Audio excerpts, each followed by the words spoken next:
In the constantly changing world of fundability, the big question is this: how are entrepreneurs and real estate investors like us, ones who want to grow our businesses and who are tired of paying for really expensive alternative lending, how do we tap into the most inexpensive money available and do it without the hassle of typical borrowing?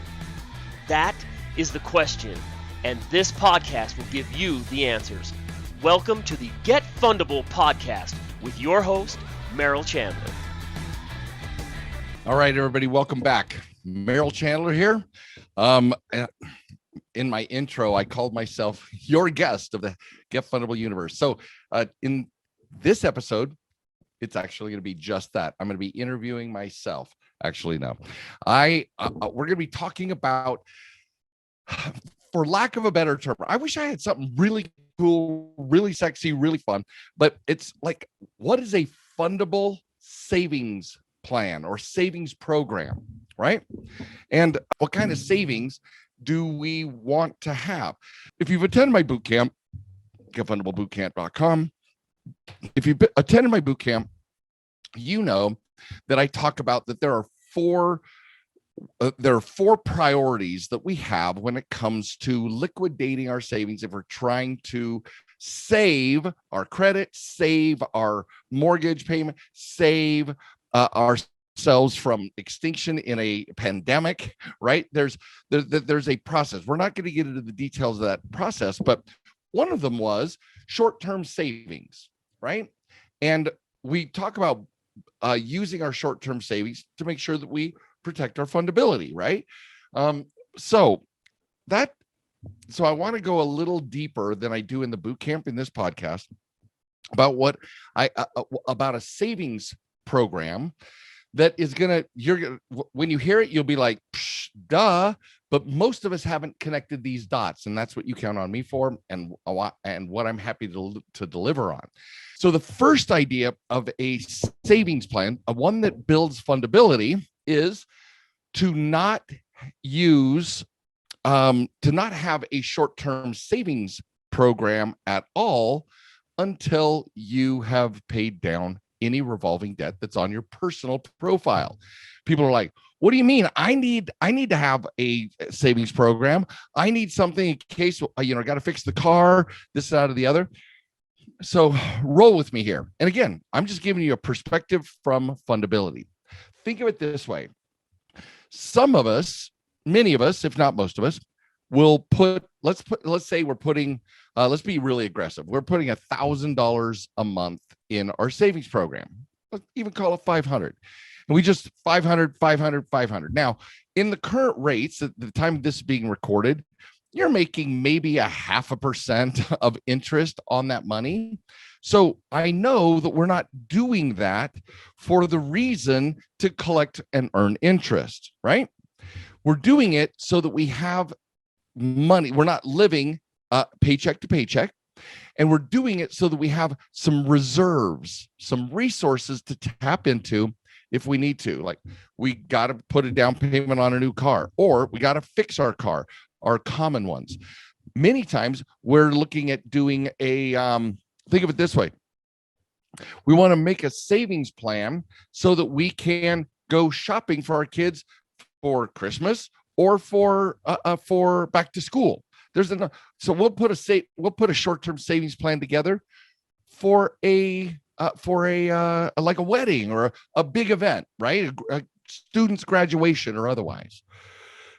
So what I'm going to encourage, so just roll with me here, because I want to do the math, but since most of you are listening to me, I got to walk through this very carefully.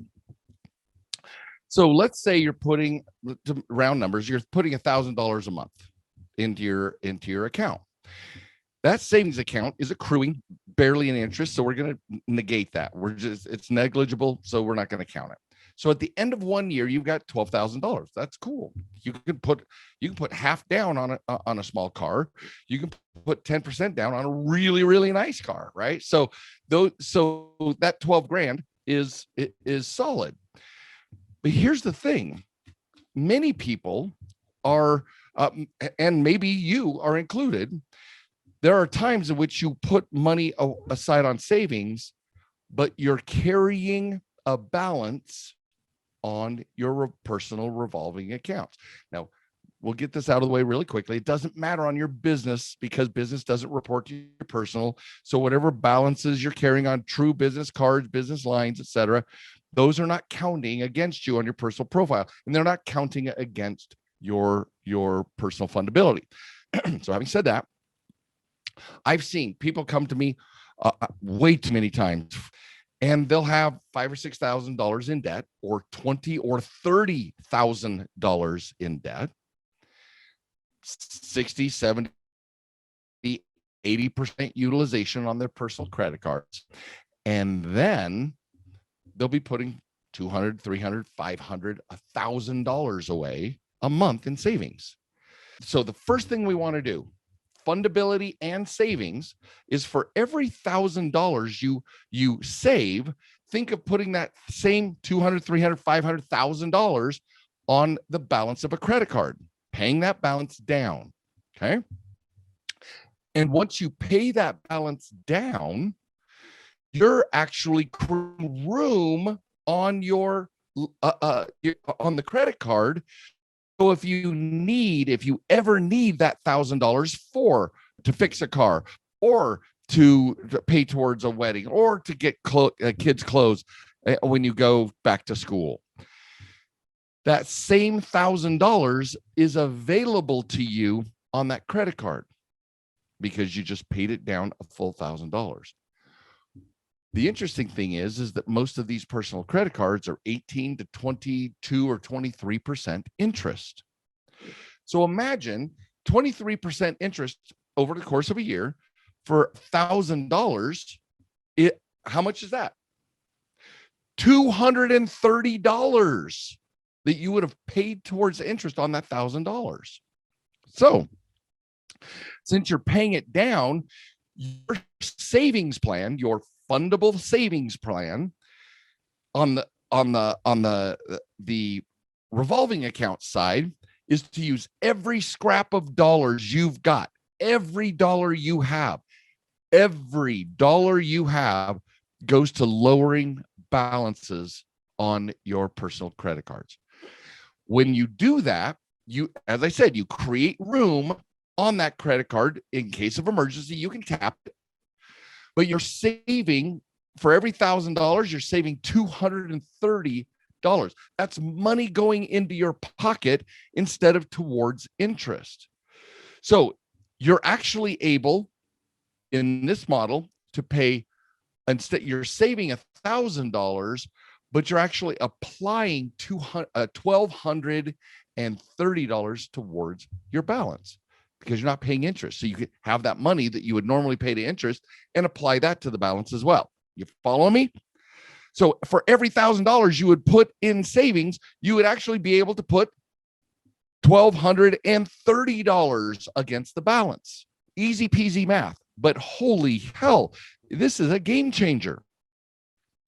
And so your savings plan is to throw every penny you've got towards your revolving account balances, because let's just average them all out. Let's 20% interest for every $1,000 you pay. You're actually carrying that over the course of the year. You're not getting any money in the savings, but you put that $1,000 over here. That $1,000 is actually, over the course of a year, going to represent an additional 20%.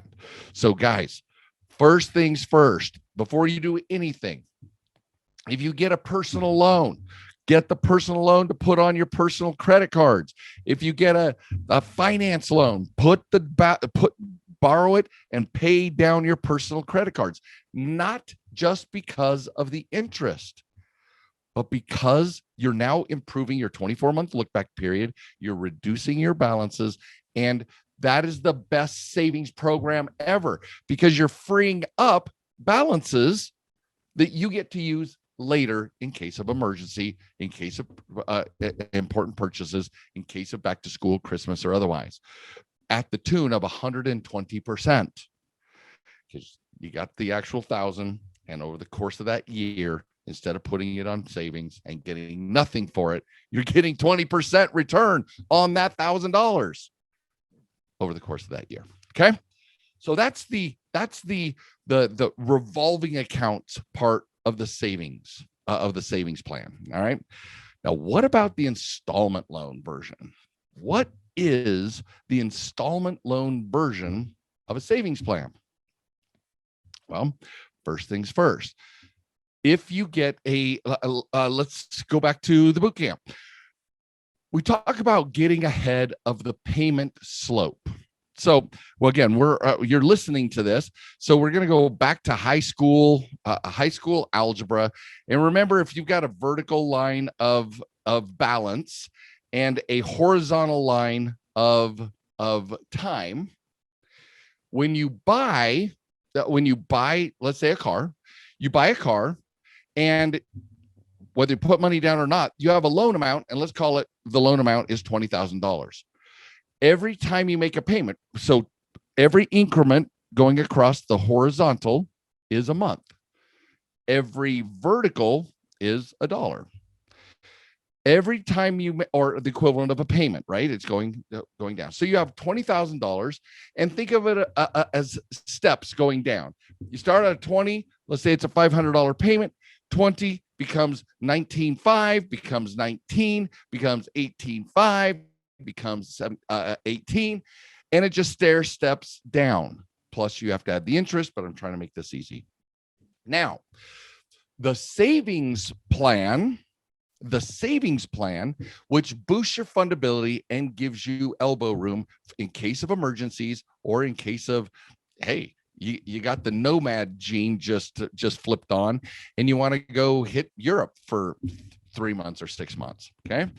The easiest way to make all this happen is, as I say in the bootcamp, you want to make a large first payment. Anytime in the first 90 days is okay. But I really tell people, can you instead of putting your 10% down and then getting a loan, can you get a loan and put 10% as the first payment? That takes you on the vertical. That takes you down to, from, let's say it's a $20,000 loan, it takes you down $2,000. Your balance is now at 18. And then you make every payment. But what did you do? If the payments are $500, you just made 4 payments in advance. You know what that does for you? That's what we call a fundable savings program, because now you've paid 4 months in advance. You've created a very powerful message to future lenders. But what's most important is that if you didn't have to, you can literally not pay your loan for 4 months and still be paid as agreed. Now, your time would catch up with your dollars, and then you'd have to be paying those payments again. But every time you pay ahead and you opt in that payment doesn't go to the balance, it goes to advancing your months, it's a huge win for you. So let me show you my example. Last fall, I purchased a Jeep Grand Cherokee, and following exactly what I teach you and every member of my tribe. So it was $25,000. I'd been on a lease for 2 years, and so I was buying out my own lease. $25,000 was the then value of the Jeep. So I asked for a loan. I got approved. We're not going to get into all the things to help you be fundable when buying a car, but I built my model, and then I put down $2,500 as my first payment. My payments are about $400 and change. So I got 5+ months of advance payments already made. So when you looked at my statement, and you'll see it in the boot camp, but when you look at my statement, it's like current balance, 22.5. Current balance, 22.5. Next payment due. Back then, it was like April of the next year. It was awesome, which means when it comes to saving program, if for some reason I can't or don't want to, I don't have to make 5 payments until my payments catch up with my balance, and then I need to make a payment. But I'm paid in advance for 5 months, you guys. And then every month since then, because I did it in September, so October, November, December, every month I make my regular payment. So I'm always 5 months in advance. That's the savings program. That's the opportunity to say, you know what? I'm going to go to Europe. Yeah, I'm going to go to Europe. What do you say? I don't want to waste time, energy, money on anything in the back. I'm going to head to Europe for 3 months. All my bills are going to pay themselves, because to expand this model, my cell phone, and the minimum I recommend, guys, in this whole model, minimum I recommend is 3 months of your average billing, plus some, so that you never run out. Cell phone bill paid in advance, utilities bill paid in advance. Find the biggest month you've ever had, and make sure that you have advanced 3 months worth, and then pay every bill as it comes. Are you following me here? Your cell phone bill, your utilities, garbage, sewer, water, whatever it is, find in the last 12 months, because that's 4 full seasons. Find the most expensive one and do it 3 times. Pay in advance at least 3 months, 3 of those amounts. Then when the next month's bill comes, cell bill, utility bill, any of your bills, you pay it on time, just like you always have. And they're always going to say, sometimes, depending on the service provider, sometimes do not pay, or this bill is just for notice, or you have a credit. So imagine the freedom. Remember, we talk about quality of life all the time. We talk about standard of living, but quality of life is the feeling where you don't have to do anything that you don't want to do. That's way better than a vacation. For most of us, a vacation is 1 week, 2 weeks, maybe. What if in the back of your mind, and remember, I speak all the time about psychic drag, that noise in the back of our mind of got to do this, got to do that, got to do this. Imagine knowing in the back of your mind that every single one of your bills are prepaid for a minimum of 3 months. Now, for advanced clients, I recommend 6 months, and there's a couple of people who've advanced that to 12 months in advance. Now, here's the cool thing. Service providers love it because you've got money on their books. It's no harm to you. They're not charging interest. In fact, there was one time that somebody was paid interest. Didn't happen to me. I would love it. I don't know if it's utility or cell phone, something. They got paid interest for having money on their books. That was an extra win.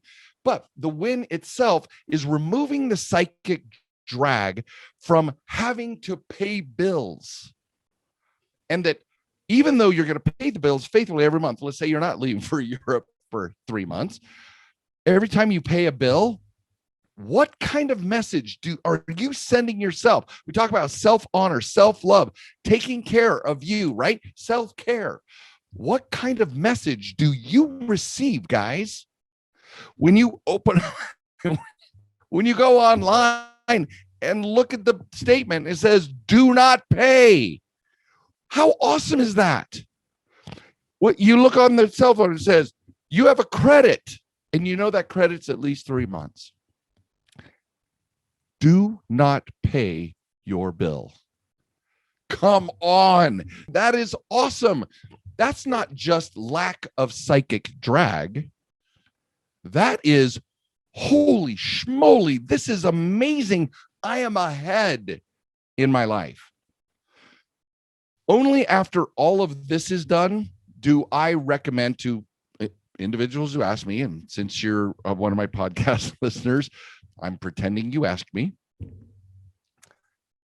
I tell them, do this before you put a single penny away. Pay down your balances and in fact, paying down those balances, I do want to say this. It's worth it if you have family, friends, whomever, to say, Purdy, please, I will pay you interest on this money. I'll pay you 10% if you'll help me pay these down. Because right now you're paying 18 to 23.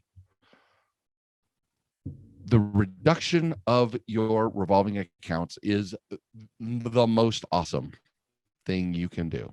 And then that's revolving on installment side and service provider side. Man, advance the payments and prepay. Now, this includes a mortgage, student loans, any installment loan you have, guys. I share in the boot camp. One of my clients came to me and said, I'm going to buy another house. I'm going to put 20% down and go from there. And I said, awesome.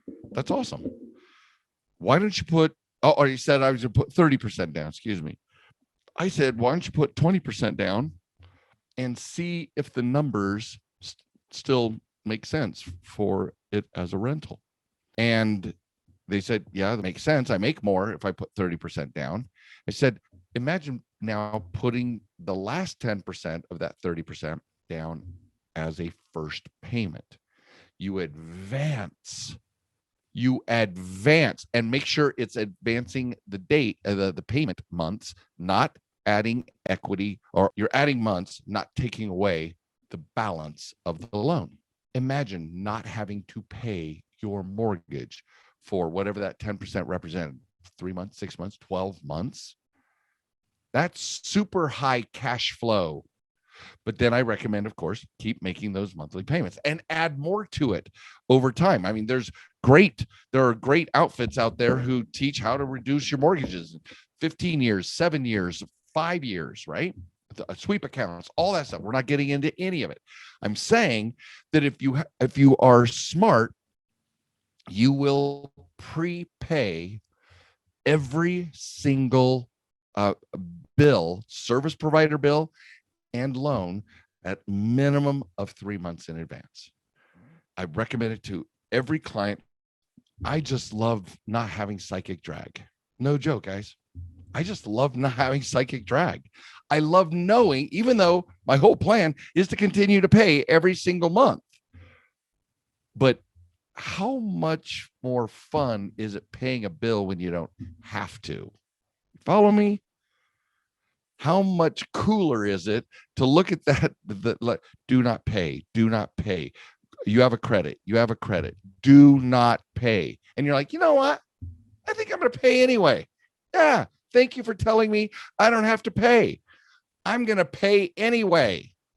What level of soulful energy comes from you to make that decision? You follow me here? You're coming from mad abundance, not duty or obligation. Because you're making up, I'm going to make a payment. I don't have to. I'm going to make a payment. Oh, and making this payment keeps my fundability. Wow, what a great benefit. I don't have to, but I'm going to. And my fundability continues to age spectacularly as a result. So all service providers, a minimum of 3 months, guys.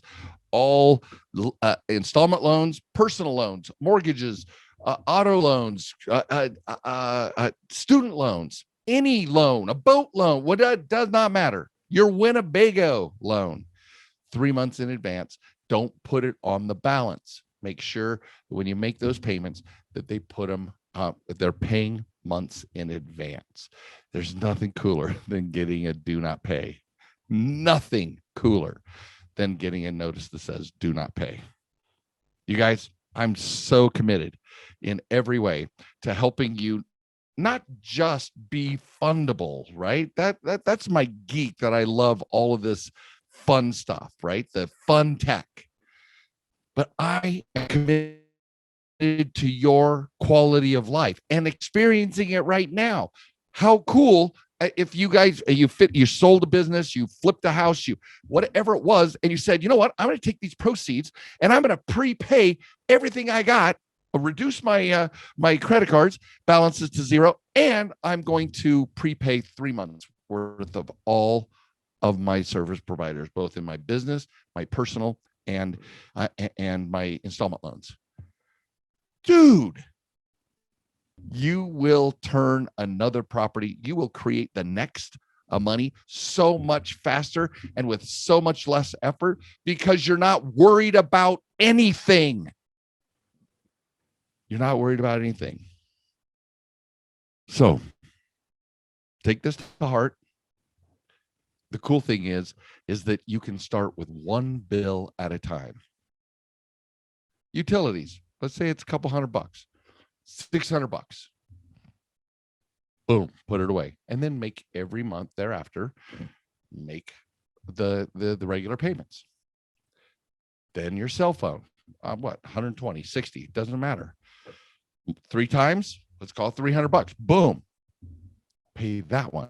And then every month thereafter, add more to it.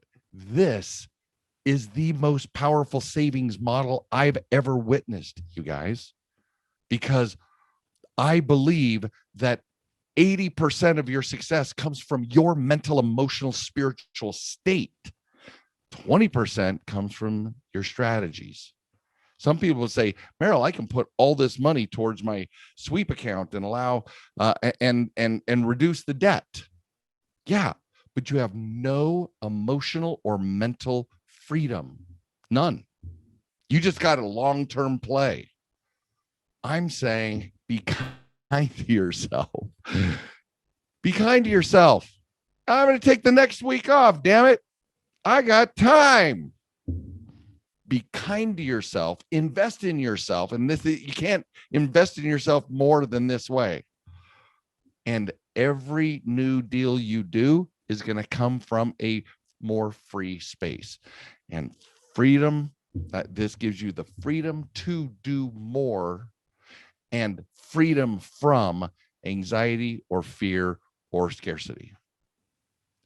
You get the both kinds of freedom free of charge. This is Merrill Chandler, your host of the Get Fundable universe. And I am here to help you get money more easily and build your quality of life faster than you ever thought possible. Have a good day. Thank you for listening to the Get Fundable podcast. Please leave comments because Merrill would love to read about your aha moments from this episode. And be sure to visit getfundable.com to read our blog, get important links, join our community, and much, much more, like ordering Merrill's tell-all book that is changing the world, The New F Word. And you got to tell your friends about this podcast because we want them to get fundable too.